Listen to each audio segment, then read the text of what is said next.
하나님의 말씀은 요한복음 5장 24절로 29절입니다. 내가 진실로 진실로 너에게 이르노니 내 말을 알아듣고 또 나 보내신 이를 향하여 믿는 자는 영생을 가졌고 심판에 이르지 아니하나니 사망에서 그 생명으로 옮겼느니라. 내가 진실로 진실로 너에게 이르노니 죽은 자들이 그 하나님의 그 아들의 그 음성의 것을 알아들을 때가 오나니 곧 지금이라. 알아듣는 자는 살아가리라. 왜냐하면 그 아버지께서 자기 속에 생명이 있음같이 그 아들에게도 생명을 주어 그 속에 있게 하셨고 또 그가 인자됨으로 말미암아 그에게 심판하는 권세를 주셨느니라. 이를 놀랍게 여기지 말라. 무덤 속에 있는 자들이 다 그의 음성의 것을 알아들을 때가 오나니 선한 일을 행한 자들은 생명의 부활로 악한 일들을 행한 자들은 심판의 부활로 나오리라. 오늘 말씀을 가지고 한 번 구원이 영원한 구원일까? 설날에 웬 심판 설교라니? 라는 제목으로 말씀을 나누겠습니다. 두 주 후면 우리의 고유의 설 명절이 다가옵니다. 날짜는 다르지만 유대인들에게도 설날이 있습니다. 유대에는 두 가지 종류의 달력이 있는데요. 종교력이 있고 민간력이 있습니다. 우리가 보통 성경에서 보는 것은 다 종교력으로 따지죠. 유대 종교력 7월달 티슈리월 1일은 나팔절로 지킵니다. 네, 그날을 민간에서는 정월 초하루로 해서 신년절로 지키게 되는 것이죠. 보통 새해가 되면 설날이 되면 서로 인사하는 것이 복 많이 받으세요. 그런 인사인데요. 유대인들은 정초에 복 얘기가 아니라 심판에 대해서 집중합니다. 왜냐하면 그달 10일 날 대속죄일 날이 하나님의 심판에 대한 날이기 때문에 그렇습니다. 1년 동안 모든 백성의 죄를 짊어지고 그날 대제사장이 지성소에 들어가서 죄에 대해서 심판을 받는 날이죠. 그렇게 엄중한 명절이 바로 유대인들의 설날이고 대속죄일입니다. 좀 아이러니하지 않습니까? 우리는 무슨 보복을 받을까 하고 새해를 시작하는데 그는 하나님께 죄에 대해서 어떻게 용서를 받을 수 있을까 생각하면서 절기를 지내는 것을 볼 수 있습니다. 이스라엘에 7 절기가 있는데 명절이 있는데요. 그 명절들은 예수님의 하시는 일의 그림자라고 골로새서 2장 17절에 나와 있지 않습니까? 그러니까 6월절부터 시작돼서 장막절까지 나오는 그 하나하나가 결국은 예수님 오셔서 이루어 가시는 그 일이라는 것입니다. 사실 예수님은요, 명절 때마다 그에 관련된 설교를 하셨어요. 6월절에는 어떤 설교를 하셨을까요? 요한복음 6장에 보면 거기에 6월절이 이름에 그러면서 오병이어의 이적을 행하시고 6장은 굉장히 긴 장이죠. 거기에서 내 살을 먹고 내 피를 마시는 자. 그래서 그분이 어린 양으로 죽으시고 피와 살에 대해서 설교하시는 장면이 바로 6월절에 맞춰서 설교를 하셨습니다. 또 장막절에는 어떤 설교를 하셨을까요? 마지막 날 물축제 날에 가서 설교를 하십니다. 장막절 그 물축제 날은 어떻게 하는 것이죠? 사람들이 실로암에 가서 물을 떠다가 성전, 성소로 흘러가는 거기에다가 물을 붓는 것입니다. 근데 사람들은 그게 무슨 의미인지를 모르고 그냥 했던 것입니다. 근데 실로암이라는 것은 보내심을 받은 자, 거기에서 물을 구할 수 있다는 거예요. 근데 예수님은 거기에서 생수에 대해서 말씀하십니다. 나를 향하여 믿는 자는 그 배에서 생수의 강들이 흘러나오리라. 그러면서 그것이 그를 향하여 믿는 자들이 받을 성령을 가리켜 말씀하신 것이라. 그래서 절기 때마다 백성들은 그 절기가 무슨 의미인지 모르고 행사를 하고 있지만 예수님은 6월절에 맞춰서는 오병이어 또 장막절에 맞춰서는 성령에 대한 생수의 설교를 하신 것입니다. 본문은 예수님의 신년 메시지임을 짐작할 수 있습니다. 왜 그럴까요? 우리 주님은 마지막 나팔에 하나님과 천사장의 신분으로 오셔서 모든 천사를 데리고 오셔서 공중으로 재림하십니다. 그때 하시는 일이 재림하시면 심판하시고 그래서 심판에 통과된 사람들을 통해서 혼인잔치가 벌어지는 일이 있지 않겠습니까? 오늘 5장 24절부터 29절까지 보면 막 오셔서 심판하신다는 얘기가 아니겠습니까? 그러면 이런 설교도 그 신년절에 맞춰서 설교하시지 않았겠습니까? 예수님은 하나 하시는 모든 일이 우연히 하시는 법이 없습니다. 다 어떤 의도를 가지고 우리가 그걸 깨달을 수 있도록 하신 것이죠. 한 번 구원은 영원한 구원이라는 주장이 있습니다. 한 번 구원은 영원한 구원이다라는 근거 규절이 바로 오늘 나오는 5장 24절입니다. 내 말을 알아듣고 또 나 보내신 이를 향하여 믿는 자들은 영생을 가졌고 심판에 이르지 아니하나니 사망에서 생명으로 옮겼느니라. 근데 이것은 이제 원전을 그대로 번역한 것이고요. 한글 성경을 보게 되면 어떻게 나와 있죠?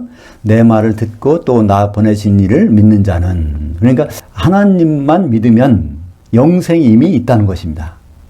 그리고 하나님은 그것을 취소하지 않는다는 거예요. 왜냐하면 우리의 노력으로 받는 것이 아니라 하나님의 선물이기 때문에 하나님이 주신 건 절대로 빼앗을 수 없다. 이렇게 하면서 한 번 구원은 영원한 구원이다. 그래서 요한복음 5장 24절을 그렇게 사용하고 있는 것입니다. 근데 여기 요한복음 5장 24절에서는 아주 결정적인 전치사가 번역에서 빠져 있습니다.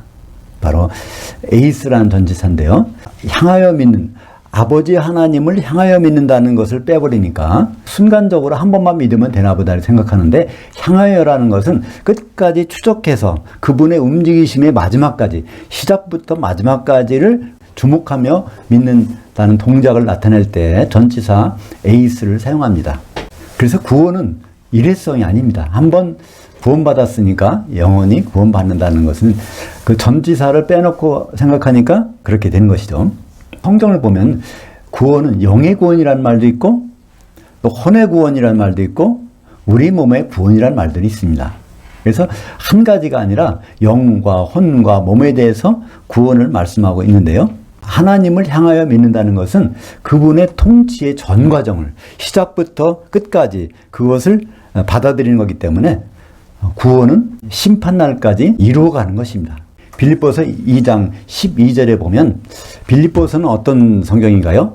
이것은 이미 거듭나서 예수를 믿는 사람들에게 보낸 편지입니다. 한마디로 성도들에게 보낸 편지예요. 항상 복종하여 두렵고 떨림으로 너희의 구원을 이루라. 여기에 네 각자 구원을 이루라는 것이 아닙니다. 영의 구원은 각자 받지만 너희의 구원, 교회가 구원되는 것은 어린 양의 신부의 자리까지 가는 것을 말하고 있죠. 이 말씀 보면 구원을 이루라고 하니까 구원을 이룬 것이 아닙니다. 우리는 구원을 이루어가고 있는 것입니다. 천국이란 단어는 다른 말로 하나님의 나라라고 번역되는데요. 하나님의 나라는 정확히 번역하면 하나님의 통치라는 개념입니다. 왕이 계셔서 그분이 통치하는 것, 그것이 바로 천국이죠. 우리가 있는 곳이 바로 하나님 아버지께서 통치하고 계신 천국입니다. 무엇 때문에 아버지 하나님은 통치하고 계실까요? 가장 쉽게 하나님 아버지의 통치 목적을 알 수 있는 대목이 있습니다. 그게 어딜까요? 통치하신다고 그랬는데 통치하셨도다, 통치를 완성하셨도다라는 그 문장만 찾으면은 그분이 무엇 때문에 통치하셨고 통치의 결과물이 무엇인지를 알 수 있습니다. 요한계시록 19장 6절 7절에 보면 할렐루야, 주 우리 그 하나님 아버지시죠. 곧 전능하시니까 통치하셨도다. 애석하게도 우리말 번역이나 영어 번역은 통치하시는도다, 현재형으로 번역해놨기 때문에 결정적인 말을 그냥 지나쳐 버립니다. 근데 이것이 원전에 보면 바로 거기서 통치가 완성됐다는 거예요. 그 다음에 뭐가 나올까요? 그 어린 양이 혼인이 이르렀고 그의 아내가 자신을 tun비하였으므로, 하나님 아버지의 통치하신 결과물, 통치를 끝내고 완성된 그 모습을 보니까 어린 양이 혼인이 이루어졌는데 그 아내가, 한 아내가 준비되었다는 것입니다. 그렇다면 하나님 아버지께서 지금 천국에서 통치하시는 결말이 그것 때문이었구나. 그렇다면 우리는 거기 하나님 아버지의 통치에 대해서 어떤 일을 우리 맡아서 해야 될까? 자명하지 않습니까? 하나님의 통치 완성은 그리스도와 교회의 혼인이고 우리의 구원의 완성은 바로 한 아내로서 준비되는 것입니다. 그것이 요한복음 5장 26절에 죽은 자들이 그 하나님의 아들의 음성이 것을 알아들을 때가 오나니 곧 지금이라, 알아듣는 자는 살아가리라. 이때 산다는 말은 부활이라는 의미가 아니고요, 생활한다는 단어입니다. 헬라어의 자오라는 단어는요, 생활을 한다는 것입니다. 그 명사형은 조회, 생명이라고 번역되는데요, 생명이라는 번역보다는 생활이라는 번역이 적절한 것 같습니다. 그 심판이 어떻게 이루어지냐면 음성을 알아듣는 자와 못 듣는 자가 갈리게 되는데, 요한계시록에 그 장면을 이렇게 설명하고 있죠. 요한계시록 3장 20절 보면 7개 교회가 인자 주님을 둘러싸여 있는데 그때 어떤 일이 벌어질까요? 볼지어다 내가 그 문 밖에서 두드릴 텐데 각 교회 문 밖에서 7개 교회 문을 두드릴 텐데 누구든지 내 음성인 것을 알아듣고 문을 열면 내가 그에게로 들어가 그와 더불어 만찬을 먹고 그는 나와 더불어 만찬을 먹으리라. 결국은 예수님의 음성을 알아듣는 사람만이 혼인 만찬에 들어간다는 말씀이죠. 누가 예수님의 음성을 알아들을 수 있을까요? 요한복음 10장 27절에 보면 내 양이라면 내 양으로서 성장했다면 내 장성한 양은 내 음성을 알아듣는다. 우리가 주님의 양들이라면 뭘 먹어야 될까요? 사도들의 꼴을 먹어야 되죠. 사도들 중에서 주시는 그 꼴을 먹었으면 처음에 어린 양 아르니온이었다가 장성한 양 프로바톤까지 올라가면 그 주님의 음성을 금방 알아듣는다는 것입니다. 누가 못 알아들을까요? 새끼 염소들. 마태복음 25장에 보면 양과 염소에 비해서 장성한 양과 새끼 염소가 나오는데 새끼 염소들은 그거를 못 알아듣게 되어 있습니다. 기독인들은 반드시 모두 부활해서 그리스도의 심판대 앞에 서게 됩니다.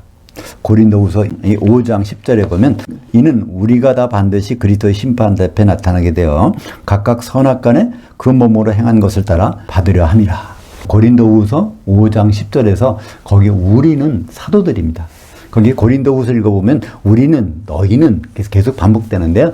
우리가 사도들이 이제 가서 누굴 심판하게 돼요? 각각이 성도들 각각이 선악간의 심판을 받도록 하게 한다는 것입니다. 그것이 어떻게 보면 더 합리적이죠. 사도들이 꼴을 먹었는지 안 먹었는지를 누가 심판해야 됩니까? 사도들이 가서 심판하면 확실했잖아요. 그 심판이 어떤 심판이라고요? 선악간의 심판. 오늘 말씀 5장 29절 볼까요? 선한 일을 행한 자는 생명의 부활로 악한 일을 행한 자는 심판의 부활로 나오리라. 그래서 모든 사람들이 부활을 하는데 부활해서 생명으로 들어가는 천년 동안 사는 것으로 들어가는 부활이 있고 또 천년 동안 그 벌로 들어가는 부활이 있다는 것입니다. 그 기준이 하나님의 선악이라는 것입니다. 하나님의 선악의 기준은 무엇일까요? 히브리어는 선을 토부라고 합니다. 그 토부가 창세기 1장에서는 보시기에 좋았더라. 토부 나오죠? 게다가 마지막 날, 여섯째 날에는 창세기 1장 31절에 보면 보시기에 심히 좋았더라. 메오드 토부 하는 장면이 나오잖아요. 그때 왜 메오드 토부, 심히 좋았을까요? 이게 여섯째 날 인간을 창조하신 다음에 흙의 틸끌로 아담을 빚어서 나오는 거기에 아담은 예수 그리스도 신랑의 모형입니다. 신랑이 등장하니까 너무 좋으셨다는 것입니다. 근데 신랑이 왜 좋을까요? 신랑은 반드시 신부가 있어야 되지 않겠습니까? 창세기 2장 18절에 보면 이 아담이 혼자 거하는 것이 내게는 로토브 나는 선하지 아니하니 내가 그를 위해서 돕는 배필을 지으리라 하면서 결국은 아담의 갈비뼈를 뽑아서 피를 내서 그의 아내를 가져오는 하나님은 이것을 가장 선하게 여기신다는 것이 창세기 2장 18절에 있지 않습니까? 그러니까 아담이 그의 아내 하와를 갖는 것. 로마서 5장 14절에 보면 아담은 오실자, 재림예수, 신랑의 모형이라고 그랬으니까 교회가 바로 그 아내가 되는 거 아닙니까? 그러니까 이 성도들이 교회를 이루어서 주님과 결혼하는 준비를 하고 있으면 하나님께는 아주 선한 일이고요. 그것과 관계없는 일을 했다면 하나님께는 악한 일입니다. 요한계시록에서 가장 악한 교회가 어떤 교회일까요? 큰성 바벨론입니다. 큰 음력에 왜 하나님이 그렇게 싫어하시는 교회가 됐을까요? 큰성 바벨론의 독백을 들어보면 알 수 있습니다. 요한계시록 18장 7절에 나는 여왕으로 앉은 자요. 나는 왕이 필요 없어요. 나는 과부가 아니에요. 난 남편이 필요 없어요. 그러니까 교회가 주님을 기다리지 않고 다른 것을 바라고 있다면 하나님은 그것을 악하다고 보신다는 것입니다. 오늘 요한복음 5장 29절의 말씀이 바로 어디에 대응되는 걸까요? 고린도후서 5장 10절과 똑같이 대응되는 거 아닙니까? 우리는 한 신부가 되어야 예수님과 결혼할 수 있습니다. 왜냐하면 예수님은요, 한 아내만을 취하십니다. 고린도후서 11장 2절에 보면 사도 바울은 이렇게 말합니다. 나는 사도인데 내가 너희를 교회를 정결한 한 처녀로 한 남편이 그리스도께 드리려고 중매했음이로다. 여기도요, 중매했다는 거예요. 이미 끝났어요. 우리는 이미 정원이 돼 있는 사이입니다. 오늘날 번역에는 어떻게 되어 있을까요? 중매하고 있다는 현재형으로 번역돼서 이게 좀 우리가 중매했다가 안 할 수도 있지 그런 생각들을 가지게 하는데 그렇지 않습니다. 중매했음이로다. 중매가 이미 끝난 상태입니다. 다른 데다가 눈길을 팔 시간이 없다는 것이죠. 그때 하나님의 아들들을 신부로 만드는데 복수의 성도들을 단수의 신부로 만드는데 필요한 것이 무엇일까요? 바로 성령입니다. 성령이 아니고서는 그 혼이 이루어질 수가 없습니다. 우리는 다수인데 단수의 아내가 되려면 성령이 있지 않으면 불가능합니다. 예수님이 십자가에 달리시고 죽으시고 부활하셨어요. 그랬으면 거기서 끝나는 거지 왜 예수님은 떠나가십니까? 예수님 말씀하십니다. 내가 떠나가는 것이 너에게 유의라. 내가 떠나가지 아니하면 그분이 오시지 않고 바로 그분이 오시면 죄에 대해서 의에 대해서 심판에 대해서 우리를 깨닫게 해주신다고 말씀하지 않습니까? 성령은 받아도 좋고 안 받아도 좋고 또 성령은 뭐 있어도 좋고 없어도 좋고 하는 것이 아니라 예수 믿는 분들이라면 성령이 소멸되는 것은 가장 큰 불행이고 저주입니다. 신랑 대신 예수님께서는 그날 일을 말씀하셨습니다. 마태복음 25장 10절에 그들이 살아가는 사이에 신랑이 오므로 준비했던 자들은 함께 혼인잔치들에 들어가고 문은 닫힌지라. 여기 혼인잔치들이라고 한 이유는 무엇일까요? 혼인잔치는 두 가지 잔치가 있습니다. 오찬과 만찬입니다. 마태복음 25장 4절에 보면 아버지가 아들을 위해서 혼인 준비를 하는 오찬이 준비됐다고 하고 있습니다. 오찬 때는요, 길거리 나가서 만나는 사람마다 다 데리고 오라는 것입니다. 모든 기독교인들은 오찬에 참석합니다. 그게 바로 공중의 그리스도 심판대죠. 근데 거기서 오찬에 참석했다고 다 되는 것이 아니죠. 예복을 입어야, 그리스도의 옷을 입어야, 성령 세례를 받아야 거기서 혼인 만찬에 참여할 수 있는 것입니다. 이것을 다시 정확히 예수님께서는 한 번 더 말씀해 주십니다. 마태복음 9장 15절. 신부실에 있는 아들들이, 그러니까 신부실은 언제 설치될까요? 지금은 신부실이 없습니다. 예수님이 신랑으로 오실 때 신부 대기실이 공중에 설치됩니다. 그때 거기에 아들들이 있다는 것입니다. 하나님의 자녀들이 있다는 거예요. 다 휴거돼서 올라갔죠? 근데 신랑과 함께 있을 동안에 신랑을 만나긴 만나는데 미련한 다섯처나 슬기로운 다섯처나 다 같이 신랑을 만납니다. 근데 신랑을 빼앗길 날들이 이르리니 그때는 금식할 것이라. 만찬에 들어가지 못하고 천년 동안 금식하는 사람들이 다른 사람이 아닌 세상 사람들이 아닌 바로 기독교인이라는 것입니다. 하나님의 아들들이 했다고 해도 그렇게 상속받지 못하고 만찬에 못 들어가고 천년 동안 지옥에서 보낼 수밖에 없다는 것입니다. 주님이 오시면 우리 모두는 부활해서 공중에서 주님을 만나겠지만 거기서 혼인 만찬에 들어가는 사람과 거기 들어가지 못하고 불 섞인 유리바다인 지옥으로 던져질 수가 있습니다. 데살로니가 후서 1장 10절에 보면 그날에 성도들께는 영광 받으시는데 믿었던 자들에게는 기이 여기심을 받으시리라. 데살로니가 후서 1장 10절에 보면 믿는 자들에게가 아닙니다. 부정과거형으로요. 한때는 열심히 믿었지만 그때 당시에는 믿음이 없어진 사람들에게서는 기이 여기심을 받으시리라. 이런 일이 정말 있을까? 이렇게 예수를 믿어서 한 번 구원은 영원한 구원이라고 믿었는데 여기 이 자리에 와보니까 이럴 수가 있나 하면서 후회하는 장면이 나오는 것이죠. 요한계시록 18장 21절에 큰 성 바벨론이 불 섞인 유리바다에 던져지는 모습이 바로 이 모습 아니겠습니까? 큰 성 바벨론이 어디에 갔다가요? 다 공중까지 올라갔는데 거기서 7개에 소속돼 갖고 심판을 받았는데 거기서 음성을 듣지 못해서 기름이 준비 안 돼서 결국은 천년 동안 불 섞인 바다에 던져지는 모습을 우리는 볼 수 있는 것입니다. 그 만찬에 들어가서 그리스도와 더불어 공중에서 천년 동안 통치하는 것을 성경에서는 특급 부활, 바울은 빌립보서 3장 11절에 내가 어찌하든지 그 특급 부활에 이르기를 원한다고 말하고 있습니다. 그 부분도 안타깝죠? 내가 어찌하든 부활에 이르기를 원하노니 난 부활하고 싶다고 번역이 됐어요. 그래서 우리는 부활 못할 사람도 있나 이렇게 착각하도록 번역이 되어 있는데요. 거기서 원어에 보면요. 부활은 아나스타시스. 아나는요. 또다시 스타시스는 서 있다는 뜻입니다. 아나스타시스는 이제 부활하는 거고요. 거기 앞에 엑셀런트한 뛰어난 부활, 특급 부활. 왜 특급 부활이 있을까요? 부활했지만은 지옥 가는 사람들은 그건 좋은 부활이 아닙니다. 거기서 예수님과 같이 1000년 동안 그 세세토록 지내는 그 부활이 특급 부활인 것이죠. 그걸 요한계시록에서는 첫째 부활이라고 설명하고 있습니다. 이 첫째 부활에 참여하는 자들은 할 때 이것은 순서가 아닙니다. 순서라면 첫째 부활인 누구시죠? 고린도전서 15장 23절에 첫째 부활은 예수님이십니다.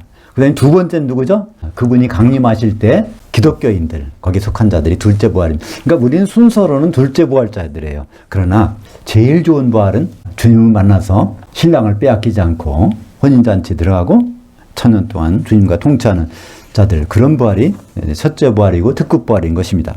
여전히 한 번 구원은 영원한 구원, 이건 얼토당토 않는 것이죠. 심판이 왜 있습니까? 믿음을 끝까지 지켰는지 안 지켰는지에 따라서 달라지지 않습니까? 한 번 구원은 영원한 구원이라는 것을 예정론, 또 예정예지론, 자유의지 이런 걸 가지고 논쟁이 거의 끝나지 않습니다. 근데 그 논쟁을 어디서 멈출 수 있을까요? 오늘 요한복음 5장 24절에서 전치사가 있다고 보면은 향하여는 동작이 끊임이 없는 것입니다. 하나님이 계속 이동하시는데 그분을 따라가며 믿는다면 이건 언제 끝이겠어요? 그러니까 원전에서 전치사 에이스라는 것을 살려놓으면은 그 논쟁의 여지가 없어집니다. 그분을 향하여 믿고 있다면, 그러니까 믿는다는 것도요, 현재 분사입니다. 현재 진행형이에요. 그분을 만날 때까지 그 믿음을 유지하는 것이 필요하지 않겠습니까? 우리가 잘 아는 요한복음 3장 16절만 봐도 그렇습니다. 하나님이 세상을 이처럼 사랑하사 독생자를 주셨으니 이는 그를 향하여 믿는 자마다 멸망하지 않고 영생을 얻게 하려 하심이라. 이렇게 번역이 돼야 되는데 여기 어떻게 번역되어 있죠? 그를 믿는 자마다 이렇게 해놨습니다. 그러니까 나는 예수를 믿었어. 그러니까 구원받았어. 영생을 받았어. 하나님이 주신 선물이니까 이건 없어질 수가 없어. 이렇게 얘기를 합니다. 근데 거기다가 그분을 향하여, 그분을 추적하며 믿는다는 것은 그분은 끊임없이 움직이시는데 순간적으로 끝인다면 가능하겠습니까? 그러니까 예수님을 향하여 믿는 자는 영생을 얻는 것인데 예수님을 그냥 믿는 자는 멸망으로 간다는 그런 문장이 요한복음 3장 16절입니다. 그냥 믿으면 멸망이고 향하여 믿으면 영생입니다. 예수님이 이동하시는 그 좌표를 찍어보면 어디에 나와 있을까요? 그건 바로 이스라엘의 7절기입니다. 첫째 좌표를 통과하셨죠? 유월절, 무교절, 초곡절, 오순절까지는 좌표를 지나셨어요. 이제 나팔절, 속죄절, 그 다음에 장막절까지. 그분의 좌표를 찍어본다면 우리가 어딜 향하여 믿는다는 것을 지금 알 수 있지 않습니까? 예수님은 나팔절에 공중을 오시고 속죄절에 그리스도 심판대에서 심판하시고 장막절에 혼인하실 것입니다. 금년 새해를 어떻게 전망하십니까? 일이 좀 좋아지겠지, 좀 나아지겠지 이렇게 바람은 있습니다. 누구나 그런 바람이죠. 근데 마태복음 24장 6절부터 12절까지 보면 주님이 오시는 징조에 대해서 말씀하고 계셔서 이러면은 내가 온다는 것을 알아라 하면서 징조를 주시는데요. 전쟁과 전쟁이 소물이 있고 곳곳에 기근과 지진이 나며 질병과 사고로 죽는 일들이 있고 특히 거짓 목사들이 미혹이 난무할 것이며 전무후무한 환난 후에 주님은 오실 것입니다. 마태복음 24장 21절에는요. 지금까지 없었던 그 환난이 있은 다음에 내가 온다. 주님 오신다는 것을 말씀하고 있습니다. 그러니까 우리는 이 환난을 두려워할 것이 아니라 환난을 어떻게 감당할까 우리는 믿음을 가져야 될 것이고 그런 시간이 다가올수록 우리는 주님 만나는 소망 때문에 그것을 잊어버릴 수가 있지 않겠습니까?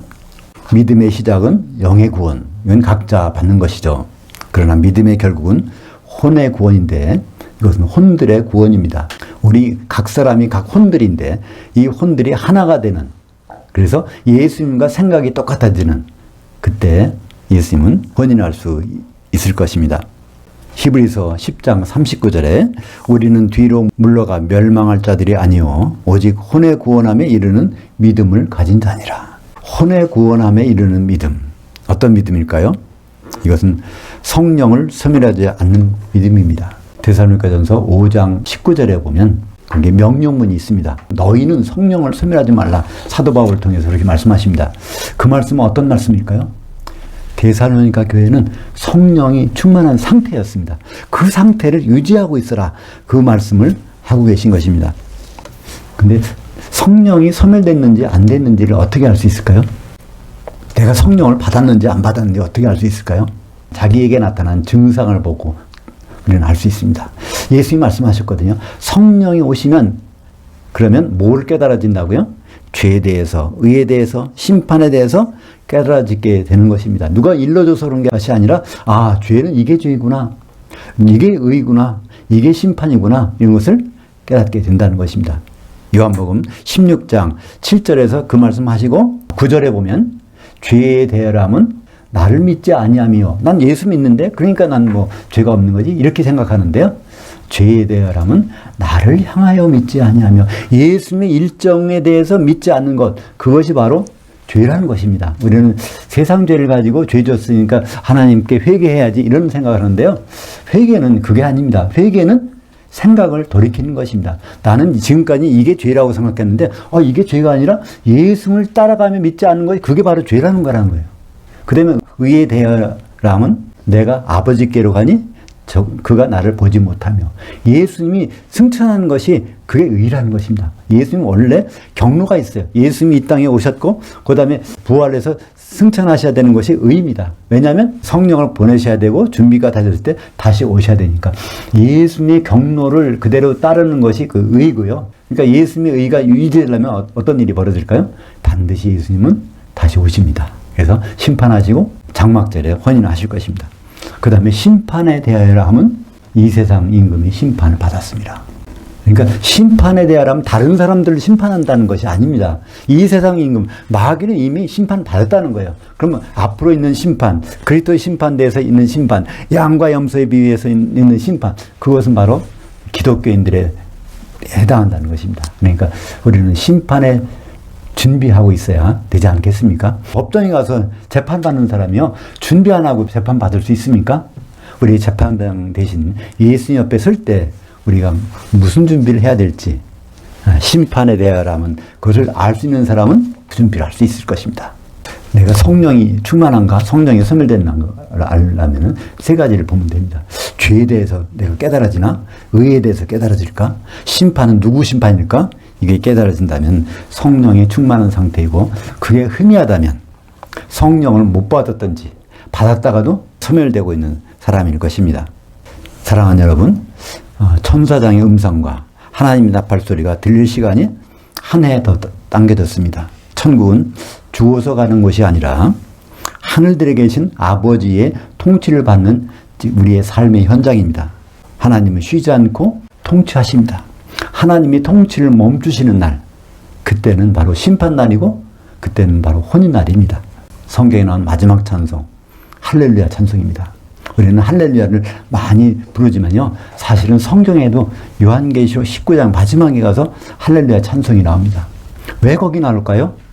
할렐루야라는 네 마디 속에 그게 들어있습니다. 할렐은 자랑하라. 우 너희들은 야 여호와 하나님.